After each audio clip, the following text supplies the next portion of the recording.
हमारे हरी हारिल की लगी। हारिल एक पक्षी है बेटा, है ना। यहाँ पर सूरदास ने हारिल जो पक्षी है ना उसके बारे में बताया है। आप सोचो सूरदास को कितना ज्ञान होगा इस बात का कि उन्हें पक्षियों के बारे में भी ज्ञान था। तो सूरदास क्या कह रहे हैं, हमारे हरी हारिल की लकड़ी। यहाँ कौन सा अलंकार है, अनुप्रास अलंकार। हमारे हरी हारिल, हारिल पक्षी जो होता है ना उसके जो पंजे होते हैं उसमें वो ऐसे लकड़ी को पकड़ लेता है और वो पकड़े पकड़े ही उड़ता रहता है। उसको ये विचार, उसके मन में ये बात आती है कि यदि मैंने इस लकड़ी को, लकड़ी का मतलब है लकड़ी, लकड़ी लिखा है ना आखिरी शब्द लकड़ी, तो क्या कह रहे, हरि क्या है, कृष्ण।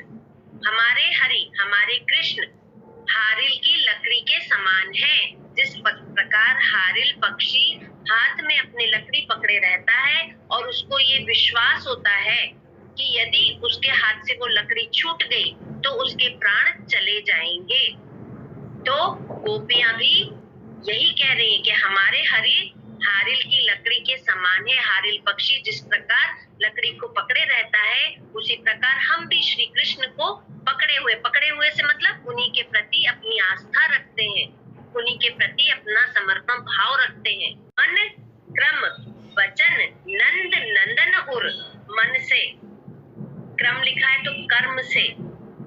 ध्यान से सुनो बेटा, गोपियां कह रही है ये बात, मन से, कर्म से और वचन, वचन मतलब हम जो निश्चय करते हैं, वचन लेना, निश्चय करना, मन से, कर्म से और वचन से यानी निश्चय से।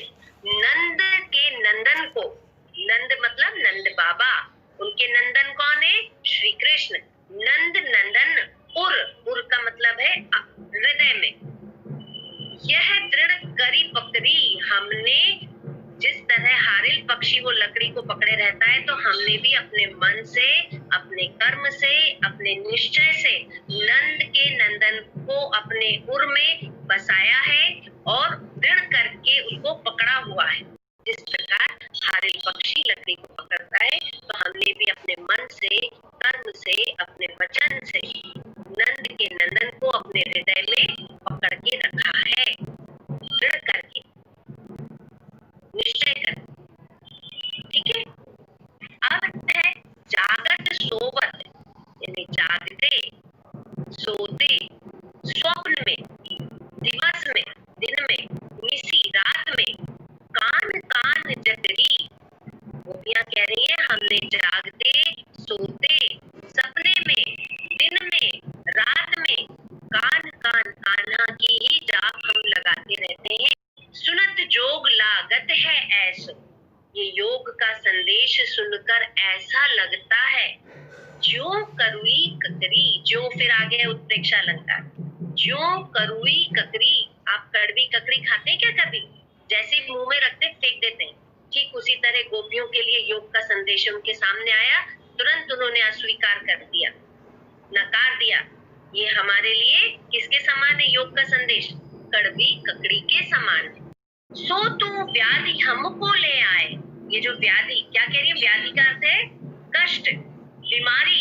ये जो तुम बीमारी हमारे लिए लाए हो, किससे कह रही है, गोपियां उद्धव से कह रही है, ये जो व्याधि हमारे लिए लाए हो, देखी सुनी ना करी, हमने ना कभी देखी ना कभी हमने सुनी, ना हमने कभी उसको जाना, कभी हमने उसको देखा भी नहीं, कभी हमने उसको अनुभव भी नहीं किया। ठीक है।